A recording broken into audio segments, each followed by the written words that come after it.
નમસ્તે મિત્રો, હું હર્ષિત જોશી, હાસ્ય કલાકાર, ભાવનગર. અત્યારે પવિત્ર શ્રાવણ માસ ચાલી રહ્યો છે અને એમાંય પણ આજે ગોકુળ અષ્ટમી એટલે કે જન્માષ્ટમી.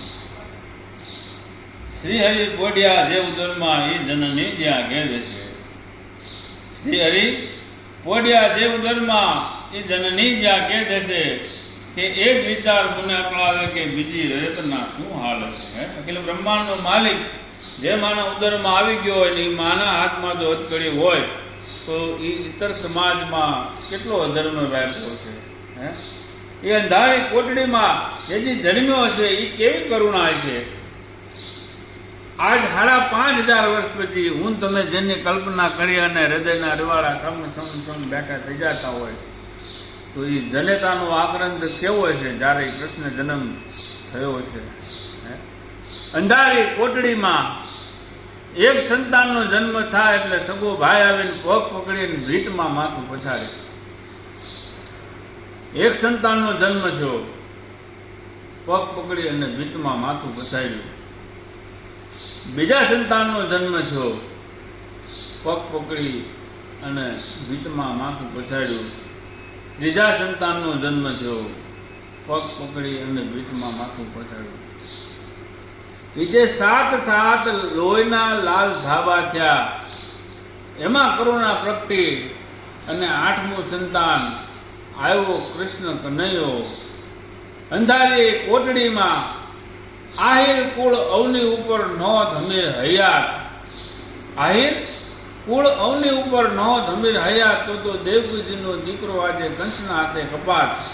અને ગોકુળ કેરે ગોંજરે જો ન હોત આયર નંદ તો જાદવ કેરું જગતમાં કાય ખુદ જ નજીક ફરજન. અને એ મથુરાની કોટડીમાંથી વાસુદેવે ગોકુળનો કેળો પકડ્યો અને એ જન્માષ્ટમીનો ઉત્સવ આજ તમે કોઈને ઘરે જાઓ ને કોઈ રામ રામ સીતારામ ન કરે તો બહુ રંજ ન રાખશો. કારણ કે જેથી અખિલ બ્રહ્માંડનો માલિક જેને વાસુદેવ પોપલામાં લઈને નીકળ્યા હતા ત્યારે પરિસ્થિતિ શું થઈ હશે. કવિ કાગ એમ લખે છે, હે મોટી મોટી મેળ્યું એ દીધેલો જાકારો. મોટી મોટી મેળ્યું એ દીધેલો જાકારો. હે જેને આહીરે હે કીધું કે જીવન પધારો રે. માતાજી તારો દીકરો રે. કે ના પિતાએ હે ઉપાડ્યો એને પરબારો રે. માતાજી તારો દીકરો રે. હે કાળી કાળી કોટડીને હે કાળી એની કાયા રે. હે કાળી કાળી કોટડીને હે કાળી એની કાયા રે. હે જેને અંગને હે વિટાળો કાળો અંધકારો રે. માતાજી તારો દીકરો રે. કે ના પિતાએ હે ઉપાડ્યો એને પરબારો રે.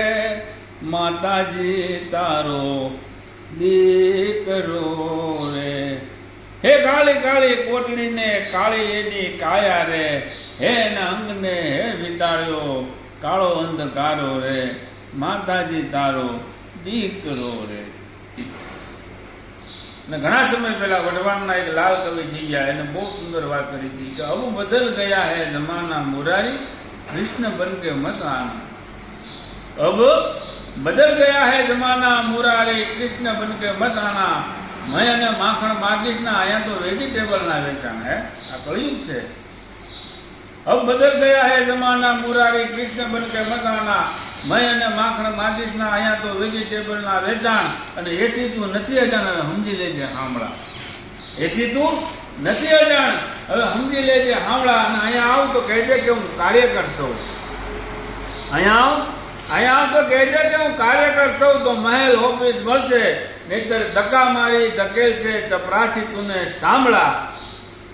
અને પહેરવેશ બદલીને આવજે, પહેરવેશ બદલીને આવજે. પહેરી ટોપી ચોળી થેલી હાથે હિલોળ, એમ દેખીત કરજે ડોળ, તો તને સાહેબ કહેશે સાંભળા. માટે અબ બદલ ગયા હૈ જમાના મુરારી, કૃષ્ણ બન કે મત આના. કે દ્વારિકામાં કોઈ તને પૂછે કે કાન ગોકુળમાં કોણ હતી રાધા, તો શું જવાબ દઈશ માધા? હે માધવ, હે ગોવિંદ, હે ગોપાલ, આનો તું શું જવાબ દઈશ? કે દ્વારિકામાં કોઈ તને પૂછે કે કાન ગોકુળમાં કોણ હતી રાધા, તો શું જવાબ દઈશ માધા? કે તારું તે નામ તને યાદ નહોતું, તેથી રાધાનું નામ હતું હોઠે. તારું તે નામ તને યાદ નહોતું, તેથી રાધાનું નામ હતું હોઠે. ઠકરાણા પટરાણા કેટલા હતા, પણ રાધા રમતી હતી હાથ કોઠે. એ રાધા આવીને વેણ વાણીના આગા પડી ગયા, એવા તો હું પડ્યા વાંધા, તો શું જવાબ દઈશ માધા?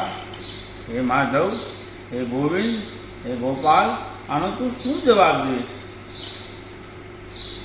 હવે કૃષ્ણ ભગવાનનો જવાબ સાંભળજો મિત્રો. કે ગોકુળ, મથુરા, વૃંદાવન ને દ્વારકા, એ તો મારા ઉપર પહેરવાના વાઘા. ગોકુળ, મથુરા, વૃંદાવન ને દ્વારકા, એ તો મારા અંગ પર પહેરવાના વાઘા. અને રાજીપો હોય તો એને અંગ પર રાખે, નહીતર રાખીએ એને આગા. પણ સઘળો સંસાર મારો સોળે શણગાર, સઘળો સંસાર મારો સોળે શણગાર. મારા અંતરનો આતમ છે રાધા, મને કોઈ પૂછોમાં કોણ હતી રાધા? મને કોઈ પૂછોમાં કોણ હતી રાધા? આ આપણા અખિલ બ્રહ્માંડનું માલિક, વધારાનો આધાર, આ કૃષ્ણ જન્મ આ કળિયુગની અંદર આ વિડીયોના માધ્યમથી હું આપને, અત્યારે સોશિયલ મીડિયાનો યુગ છે, તો આ વિડીયો આજના દિવસે ખાસ આપ જુઓ, બીજા લોકોને પણ બતાવો, જેથી આપણી સંસ્કૃતિ લોકો સુધી પહોંચે. આભાર, ધન્યવાદ, જય શ્રી કૃષ્ણ.